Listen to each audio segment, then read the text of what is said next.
Welcome to my YouTube channel language legacy. दोस्तों, आज की इस वीडियो में हम लोग डिस्कस करेंगे दिलीप चित्रे की पोएम ओड टू बॉम्बे। पहले इस टाइटल को थोड़ा समझते हैं। What is ode? Ode is a poem addressing a particular place, person और सीज़न। इस पोएम के अंदर किसी भी पर्टिकुलर प्लेस, सीज़न या फिर पर्सन की बात होती है। जैसे इस पोएम के अंदर पोइट ने बॉम्बे सिटी के बारे में बात करी है। बॉम्बे एक प्लेस है और ओड एक लिरिकल पोएम होती है जिसको गाया भी जा सकता है। It does not follow a particular meter, rhyme scheme and it can be irregular in pattern also. तो चलिए अब जान लेते हैं पोएट और पोएम के बारे में। Dilip Purushottam Chitre was one of the foremost Indian poet and critic to emerge in the post-independence India. Apart from being a notable bilingual writer, writing in Marathi and English, he was also a teacher, painter, a filmmaker and a magazine columnist. दोस्तों, इस poem के अंदर poet का जो है conflicting relation बताया है। ठीक है, किसके साथ? बॉम्बे सिटी के साथ। कि एक तरफ वो सिटी उसको एक्साइट करती है, बहुत सारी एक्सपेक्टेशंस पोएट उस सिटी से रखे हुए हैं, दूसरी तरफ वो सिटी उसको बहुत ज़्यादा हर्ट भी करती है। इस पोएम के अंदर पोएट का एंडियरमेंट और डिटैचमेंट दोनों चीज़ दिखाई है। एंडियरमेंट मतलब होता है प्यार, मोह, स्नेह। कि एक तरफ तो पोएट को सिटी से बहुत ज़्यादा स्नेह है, मोह है, प्यार है, और दूसरी तरफ पोएट उस सिटी से दूर होना चाहता है, डिटैच करना चाहता है खुद को। क्यों करना चाहता है? वहाँ पर वो परेशान हो चुका है, बढ़ती हुई इंडस्ट्रियलाइजेशन को देख रहा है। ठीक है, काफ़ी सारी चीज़ें चेंज हो रही हैं, दंगे हो रहे हैं, फसाद हो रहे हैं, मर्डर हो रहे हैं, बहुत सारी चीज़ें ऐसी हो रही हैं जो पोएट को अच्छी नहीं लग रही हैं। तो यहाँ पर इस पोएम के अंदर बॉम्बे सिटी के दो एस्पेक्ट्स पोएट हमको बता रहा है कि एक तरफ कैसे वो सिटी कई सारे लोगों का ड्रीम प्लेस है ना। कई सारे लोग वहाँ पे अपने बड़े बड़े सपने लेकर आते हैं कि एक दिन हम भी ऐसे हो जाएंगे, फेमस हो जाएंगे, कुछ भी मतलब। तो वो जो सिटी है वो एक तरीके से प्लेस है ग्लैमर का, है ना, फिल्म्स का, आर्ट का, कमर्शियल सिनेमा का, जहाँ पर लोग बड़े बड़े सपने लेकर आते हैं। बहुत सारी प्रॉब्लम्स भी हैं उस सिटी के अंदर, बढ़ते हुए वॉयलेंस की यहाँ पर पोएट ने बात करी है कि कैसे उस सिटी के अंदर वॉयलेंस बढ़ रहा है। तो पोएट बहुत ज़्यादा अपने आप को ब्रोक फील करते हैं कि कैसे वो सिटी चेंज हो रही है। ठीक है, दूसरी चीज़ इस पोएम के अंदर जो हमको क्लियर दिखाई दी है कि पोएट ने अपने आप को उस सिटी के चंगुल में जकड़ा हुआ फील किया है। कैसे जकड़ा हुआ फील किया है? कि उन्हें लगता है कि वो बहुत कुछ अच्छा कर सकते थे लेकिन वो कर नहीं पाए। वो एक तरीके से उसके ट्रैप में अपने आप को फंसा हुआ फील करते हैं और वो उस ट्रैप से निकलना चाहते हैं। और यहाँ पर पोएट अपने आप को एक तरीके से एक ऐसी लाइफ में पाते हैं, एक ऐसी बिज़ी या फिर एक ऐसी शेड्यूल्ड लाइफ में पाते हैं जहाँ पे अब उनके लिए ये चीज़ बिल्कुल बर्दाश्त से बाहर हो रही है। उनको लगता है वो इस जगह पे आकर फंस गए हैं और एक जो इकलौता रास्ता है पोएट का इस सिटी से दूर होने का, पोएट को लगता है कि वो सिर्फ डेथ है। तो चलिए अब बिना देरी किए स्टार्ट करते हैं हमारी पोएम को। I had promised you a poem before I died. Poet कहते हैं कि मैंने प्रॉमिस किया था कि मैं पोएम लिखूँगा, यानी कुछ ग्रेट लिखूँगा अपनी डेथ से पहले। Diamond storming out of the blackness of a piano. यहाँ पर पोइट अपनी डेथ कंपेयर करते हैं कोयले के बीच डायमंड निकालने से। देखिए कैसे डायमंड को निकालने के लिए खुदाई करनी पड़ती है ना, बहुत सारी मशीनरीज़ की हेल्प लेनी पड़ती है। कई सारे लोग वहाँ पे मशीन्स की हेल्प से खुदाई करते हैं, तब जाके कोयले के बीच में से वो लोग डायमंड निकाल पाते हैं। तो वैसे ही मतलब एक तरीके से वॉयलेंस, शोर शराबा, खुदाई, बहुत सारी ऐसी चीज़ें होती हैं। तो यहाँ पोएट वही कह रहे हैं कि बॉम्बे को डायमंड से डिनोट कर रहे हैं पोएट। मतलब बॉम्बे को दो एस्पेक्ट्स हैं। ठीक है, बॉम्बे के दो एस्पेक्ट्स हैं। क्या है? एक तरफ वो चकाचौंध है ना, एक्सपेक्टेशंस है, लोगों की ड्रीम सिटी है। दूसरी तरफ उसको वो बोल रहे हैं कि उसके आसपास तूफान है या वॉयलेंस है जो सिटी में बढ़ता जा रहा है। तो बॉम्बे सिटी शाइन तो करती है लेकिन उस पियानो की ब्लैकनेस साउंड पे, उस पियानो की वॉयलेंस भरी साउंड पे। ठीक है, इतना आपको क्लियर हुआ?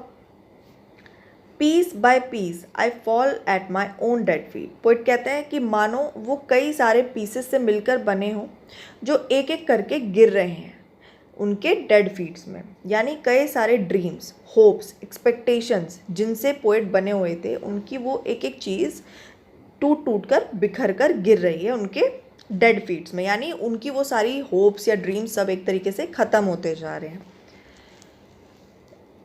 Releasing you like a concerto from my silence. तो पोइट कहते हैं कि मैं बॉम्बे को एक कॉन्सर्टो की तरह रिलीज़ कर रहा हूँ अपने साइलेंस से। कॉन्सर्टो क्या होता है? एक म्यूज़िक होता है with low and high note. तो पोइट कह रहे हैं कि वो फाइनली बॉम्बे के बारे में लिख रहे हैं, एक्सप्रेस कर रहे हैं, ठीक है, उसकी अच्छाइयाँ बुराइयाँ दोनों चीज़ एक्सप्रेस कर रहे हैं। यानी यहाँ पर पोइट एक्सप्रेस कर रहे हैं बॉम्बे के बारे में, उसकी रियलिटी डिकोड कर रहे हैं, ठीक है, अपना साइलेंस ब्रेक करते हुए।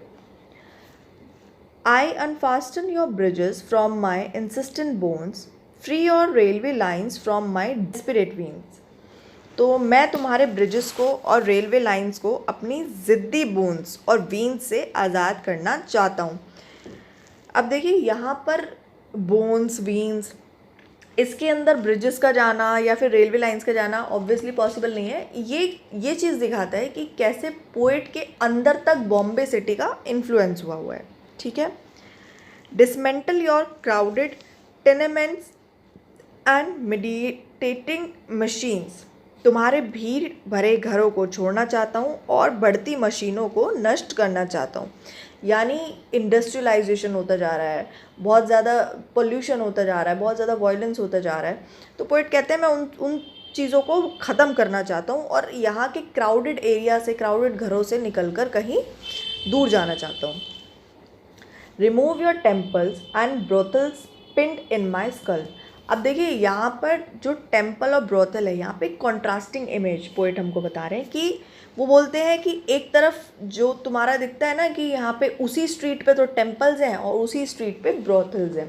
ब्रोथल होते हैं वैश्यालय। तो पोइट कहते हैं कि इतना ज़्यादा उनको लगता है कि गलत हो रहा है, अपराध ज़्यादा बढ़ रहे हैं, कि इतना ज़्यादा कि उसी स्ट्रीट पे तो तुम्हारे टेम्पल हैं, उसी स्ट्रीट पे ब्रोथल है, तो इतना भी नहीं होना चाहिए। तो पोइट कह रहे हैं मैं जो कुछ भी जानता हूँ समाज के रहस्यों के या अपराधों के बारे में या समाज के अपराधशील स्थलों के बारे में, तो यहाँ पे अपराधशील स्थल क्या है? ब्रोथल, वैश्यालय। तो पोइट कहते हैं उनको अपने दिमाग से मैं निकालना चाहता हूँ, ठीक है। तो यहाँ पर पता चलता है कि पोइट अपने आप को जकड़ा हुआ है ना फील कर रहे हैं, किससे? उस सिटी से, और वो उससे निकलना चाहते हैं। अब उस सिटी ने पोइट पर काफ़ी गहरा इम्पैक्ट डाला था, ठीक है। The city has entered in his very being, कि बहुत ज़्यादा उनके अस्तित्व पर भी उन्होंने असर डाला था। किसने? बॉम्बे सिटी ने। तो यहाँ पे ये जो वीन्स, बोन्स, ये सब है वो उसी चीज़ को, कि डीपली वो उस चीज़ से इन्फ्लुएंस हुए हैं। तो उसके इन्फ्लुएंस से पोइट एस्केप करना चाहते हैं। तो poet finds this new life unbearable, the only way he can break tie with the city is death. तो पोइट को लगता है कि ये जो लाइफ है ना, ये नई लाइफ बिल्कुल उनके बर्दाश्त से बाहर है और वो इस सिटी से हर तरीके से रिश्ता तोड़ना चाहते हैं, और उसका एक ही रास्ता पोइट को दिखता है, क्या? Death. You go out of me in a pure spiral of stars, a funeral progressing towards the end of the time. तुम सितारों के चक्र में मुझसे बाहर जाते हो, मानो शव यात्रा समय के अंत की ओर बढ़ रही हो। यानी पोइट की डेथ ही उसको एक इस प्रॉब्लम से छुटकारा दिला सकती है और इस प्रॉब्लम का एंड करा सकती है, ठीक है। और यहाँ पर पोइट क्या कह रहे हैं कि वो प्रोसेस शुरू हो चुका है, ठीक है। वो अंतिम यात्रा उनकी बॉम्बे सिटी से अपना बिल्कुल इन्फ्लुएंस ख़त्म करने की शुरू हो चुकी है। Innumerable petals of flame undress your dark continuous stem of growing, ठीक है। यहाँ पर देखिए फ्लेम अग्नि को बोलते हैं, बट यहाँ पे फ्लेम का मतलब वॉयलेंस है। तो वॉयलेंस की असंख्य पंखुड़ियाँ है ना, यानी अग्नि की असंख्य पंखुड़ियाँ, यानी वॉयलेंस की असंख्य लपटें तुम्हारे कंटिन्यूस डार्क ग्रोथ को एंड्रेस कर रही हैं। कि ये जो वॉयलेंस हो रहा है ना, वो एक एक करके तुम्हारी रियलिटी बता रहा है कि एक्चुअल में इस सिटी में, बॉम्बे सिटी में क्या हो रहा है। I walk out of murders and rights. मैंने सब मर्डर्स और राइट्स होते हुए देखे हैं, ठीक है। I fall out of smouldering biographies. मैंने उन जगहों को भी विटनेस किया है, ठीक है। मैंने उन जगहों को भी देखा है जहाँ पर अपराध हुए हैं या अपराध हुए थे। I sleep on a bed of burning languages. मैं अपने मरते हुए एक्सपेक्टेशंस पर सो रहा था, जो कि मैं एक्सप्रेस नहीं कर पा रहा था। किससे? अपनी राइटिंग्स के थ्रू। बट देखिए यहाँ पे फाइनली अब पोइट ने एक्सप्रेस कर दिया है, ठीक है। वो बता रहे हैं कि वो पहले एक टाइम पे नहीं कर पा रहे थे एक्सप्रेस जो रियलिटी उस सिटी बॉम्बे की थी।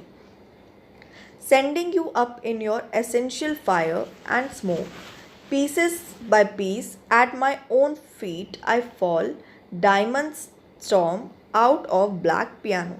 यहाँ पर वो खुद को एशेस बोल रहे हैं, ठीक है। एशेस होता है जब किसी की बॉडी को जला दिया जाता है, उसकी जो राख होती है, तो बोलते हैं कि खुद को आग में और धुएं में छोड़ रहे हैं पोइट, ठीक है, जो कि ज़रूरी भी है। और जलने पर वो एशेस पीसेस बाय पीसेस गिरकर उनके खुद के पैरों पर गिर रही हैं।